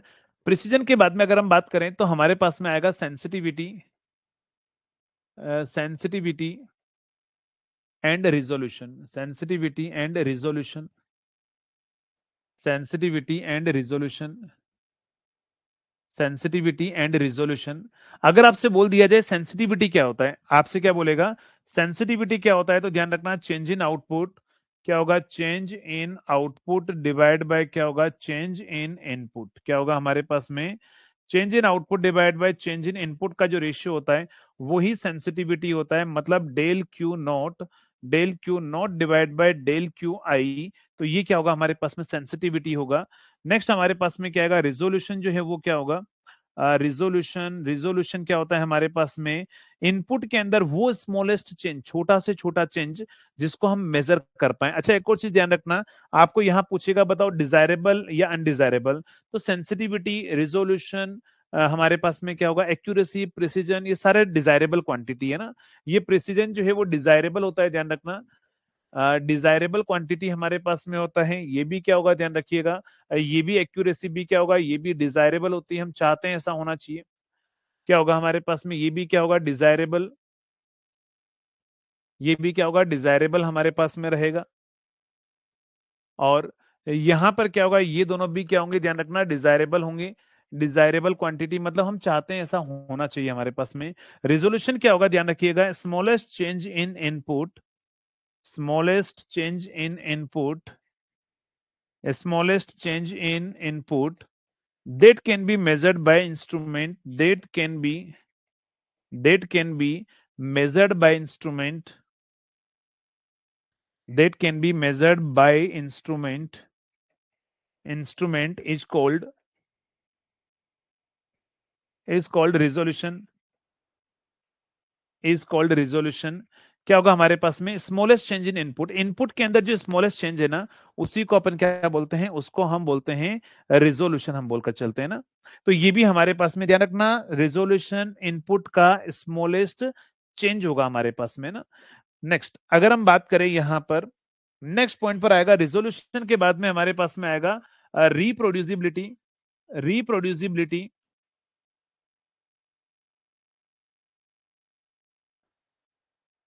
रिप्रोड्यूसिबिलिटी या फिर क्या होगा ड्रिफ्ट, रिप्रोड्यूसिबिलिटी या फिर क्या होगा हमारे पास में ड्रिफ्ट। आप मुझे बताएंगे रिप्रोड्यूसिबिलिटी का मतलब, नाम से ही पता लग रहा है रिप्रोड्यूस होने की एबिलिटी है ना। रिप्रोड्यूस का मतलब फिर से वही आना, तो इसका मतलब अगर मैं चाहता हूं कि मेरे पास में ये आउटपुट आए, ध्यान रखिएगा, अगर मैं चाहता हूं कि ऐसा आउटपुट आए, अगर मैं चाहता हूं कि ऐसा आउटपुट आए, मैं चाहता हूं कि ऐसा आउटपुट आए, और अगर आप चाहो वो काम हो जाए तो बताओ उसको अपन क्या बोलते हैं, कि भैया मैं जो चाह रहा था वही काम हो गया। तो इसका मतलब है कि ये जो व्हाइट में है वो डिजायरेबल है, डिजायरेबल है, और ये हमारे पास में क्या है, ऑब्टेन्ड है इस कलर में जो है। अगर दोनों ही सेम हो जाए हमारे पास में, ऑब्टेन्ड या रिजल्ट आप बोल सकते हो, अगर दोनों सेम हो जाती है तो उसको अपन बोलेंगे रिप्रोड्यूसिबल सिस्टम होगा। रिप्रोड्यूसिबल सिस्टम में कितना ड्रिफ्ट है जल्दी से बताओ, ड्रिफ्ट का मतलब होता है चेंज, अंतर। तो जल्दी से बताओ, अगर आपसे बोल दिया जाए कि रिप्रोड्यूसिबल सिस्टम है तो आपका ड्रिफ्ट कितना होगा, तो आप ये मत बोल देना कि सर ड्रिफ्ट तो जीरो है, तो सर जीरो ड्रिफ्ट होगा, नहीं। जीरो ड्रिफ्ट का मतलब ये नहीं होता है। जीरो ड्रिफ्ट का मतलब तो ये होता है हमारे पास में कि अगर मान लो ये मैं चाहता हूं ऐसा आउटपुट आए, मैंने क्या बोला, मैं ये चाहता हूं कि ऐसा आउटपुट आए, लेकिन जब वो आउटपुट हमें मिले तो वो अगर हमें ऐसा मिल जाए तो, ध्यान रखिएगा, मैं चाहता हूं कि ऐसा आउटपुट आए और हमें आउटपुट जो है वो इस तरह का मिल जाए।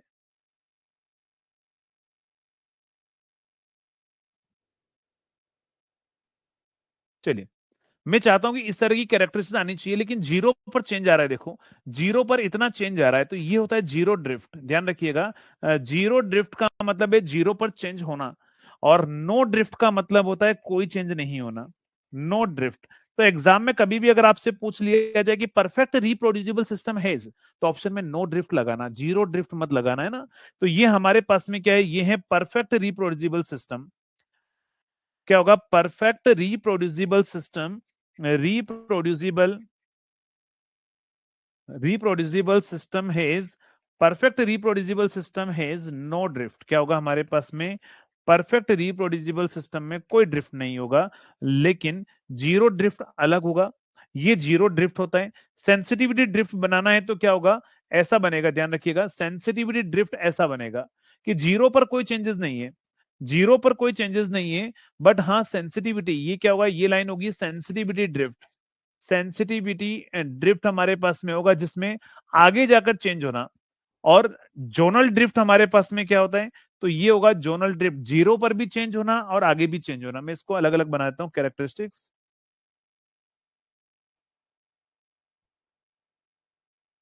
चलिए, तो ये तो है जीरो ड्रिफ्ट है।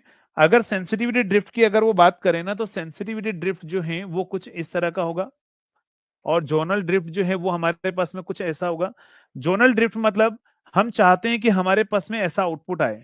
मैंने क्या बोला, ऐसा हम चाहते हैं कि ऐसा आउटपुट आए, ऐसा हम चाहते हैं, लेकिन आउटपुट ऐसा मिल जाए। ऐसा मतलब क्या है, जीरो पर भी चेंज है और आगे भी प्रोपोर्शनल चेंज आ रहा है, तो ये होता है जोनल ड्रिफ्ट। ये क्या होता है हमारे पास में, जोनल ड्रिफ्ट। और अगर मैं यहां पर बात करूं, हम चाहते हैं ऐसा आए, बट आउटपुट में ऐसा आउटपुट आ रहा है जिसमें जीरो पर कोई चेंज नहीं है, जीरो वही है, आगे जाकर चेंज हो रहा है, तो ये होता है सेंसिटिविटी ड्रिफ्ट, है ना। सेंसिटिविटी ड्रिफ्ट, तो आप मुझे बताओ क्या चाहते हो, सेंसिटिविटी ड्रिफ्ट, तो ड्रिफ्ट आपके लिए क्या है, डिजायरेबल या अनडिजायरेबल, जल्दी से बताओ, डिजायरेबल या अनडिजायरेबल। ड्रिफ्ट जो है वो हमारे पास में क्या होता है, डिजायरेबल क्वांटिटी होती है या फिर अनडिजायरेबल। चलिए, डिजायरेबल या अनडिजायरेबल, तो ध्यान रखिएगा, ड्रिफ्ट जो होता है ना, ये अनडिजायरेबल होता है, ये हमारे पास में अनडिजायरेबल, हम नहीं चाहते हैं ऐसा होना चाहिए। बट हाँ, रिप्रोड्यूसिबिलिटी डिजायरेबल है, हम चाहते हैं ऐसा ही होना चाहिए कि जो हम चाहे वो हमें मिल जाए। ठीक है, जो हम चाहे वो अपन मिल जाए, तो वो आपके पास में क्या होगी, डिजायरेबल। याद रहेगा ये सारी चीजें। चलिए नेक्स्ट, अगर हम बात करें इसके बाद में और भी चीजें होती है हमारे पास में, dead time, dead zone, dead time, dead time and dead zone, dead time and dead zone.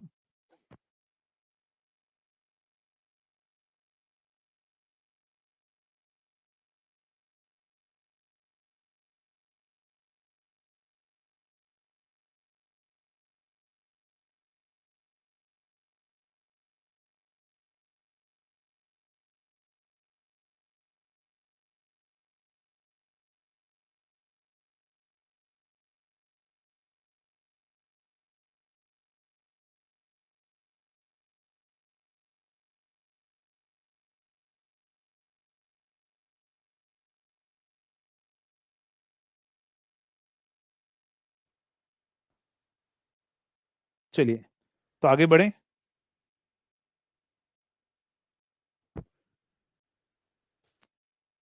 क्या बोले, टाइम टेकन, हाँ। अरे आप तो आंसर ही बताने लग गए। डेट टाइम क्या होता है, ध्यान रखना, डेट टाइम वो टाइम होता है, डेट टाइम वो टाइम होता है, हमने इनपुट दे दिया अभी, और 2 मिनट बाद रेस्पॉन्स आना शुरू हो रहा है, तो ये 2 मिनट तो हमारे बेकार हो गए ना। तो ये जो टाइम कहलाएगा वो डेट टाइम, यानी कि जो हमारे काम का नहीं है वो टाइम हमारे पास में क्या होगा, डेट टाइम हमारे पास में होगा। तो डेट टाइम का मतलब क्या होगा, ध्यान रखिएगा कि यहाँ पर एक्स एक्सिस पर मैं टाइम लिख रहा हूं, और ये वो टाइम जिसके अंदर हमारा इंस्ट्रूमेंट कोई रेस्पॉन्स नहीं दे रहा है, तो वो कहलाएगा हमारा डेट टाइम, ये होगा डेट टाइम। लेकिन ध्यान रखिएगा, डेट जोन जो होता है, डेट जोन में एक्स एक्सिस पर टाइम नहीं होता है, एक्स एक्सिस पर इनपुट होता है, वाई एक्सिस पर तो दोनों में ही आउटपुट होगा, है ना। वाई एक्सिस पर तो आउटपुट होगा, कोई दिक्कत नहीं, लेकिन अगर हमारे पास में इनपुट की वो रेंज जिसके अंदर हमारा इंस्ट्रूमेंट कोई रेस्पॉन्स नहीं दे रहा है, -2 से लेकर 2 की रेंज में इंस्ट्रूमेंट ने कोई रेस्पॉन्स नहीं दिया, तो उसको अपन बोलते हैं डेड जोन। ये होगा, ध्यान रखिएगा, डेड जोन। तो डेड जोन जो होता है वो इनपुट होता है, ध्यान रखना, डेड जोन जो होता है वो इनपुट होता है, और डेट टाइम जो होता है वो हमारे पास में समय होता है। तो दोनों में डिफरेंस है, इस चीज का ध्यान रखिएगा। आप मुझे इसका आंसर बताओ, अगर आपको ये बनाकर दे दे, पूछे बताओ डेड जोन कितना है, क्या आंसर होगा। अगर ये बनाकर दे दे और आपसे पूछे डेड जोन कितना है तो क्या आंसर होगा? तो डेड जोन हो जाएगा हमारे पास में 4। क्या होगा? डेड जोन कितना होगा? 4। रेंज लिखनी है इसके अंदर, रेंज जो होगी जिसमें हमारा इंस्ट्रूमेंट कोई रेस्पॉन्स नहीं दे रहा है तो वो होगा डेड जोन हमारे पास में रहेगा ना, डेड जोन हमारे पास में रहेगा। चलिए, तो यहां तक की चीजें आप सभी को समझ में आ गई होगी। अब कितने दिन मेजरमेंट और चलेगा मैं आपको बता देता हूं। कल आपका ये एरर खत्म हो जाएगा और एसी ब्रिज स्टार्ट हो जाएगा, वो भी खत्म हो जाएगा, उसमें कुछ ज्यादा है नहीं। तो कल हम एरर, एसी ब्रिज और रेजिस्टेंस मेजरमेंट खत्म कर देंगे और परसों आपका इंस्ट्रूमेंट ट्रांसफॉर्मर, क्यू मीटर और ट्रांसड्यूसर, इलेक्ट्रोस्टैटिक वोल्ट मीटर, आने वाले 2 दिन, मैक्स 3 डेज है ना, ये आपका जो है वो मेजरमेंट खत्म हो जाएगा। देन उसके बाद में अपन स्टार्ट करेंगे analog EDC and then utilization, और देन फिर एक दिन का वो होगा पावर इलेक्ट्रॉनिक्स, एक दिन का आपको मटेरियल साइंस, जो चीजें खास खास चीजें अपन पढ़ेंगे ना। ठीक है, कल संडे है, कल प्लान कर लेते हैं यार, 2 ही घंटे पढ़ लेते हैं दिन में, कोई दिक्कत नहीं है, पढ़ लें। कल संडे है लेकिन पढ़ लेते हैं दिन में, प्लान कर लेते हैं ताकि जल्दी खत्म हो जाएगा, फिर हम क्वेश्चन प्रैक्टिस भी करेंगे ना। ठीक है, चलिए, तो कल भी अपन प्लान कर लेंगे, होगा तो अपन थोड़ी लंबी प्लान कर लेंगे क्लास है ना कल। चलिए ओके, तो मिलते हैं कल, तब तक के लिए थैंक यू सो मच।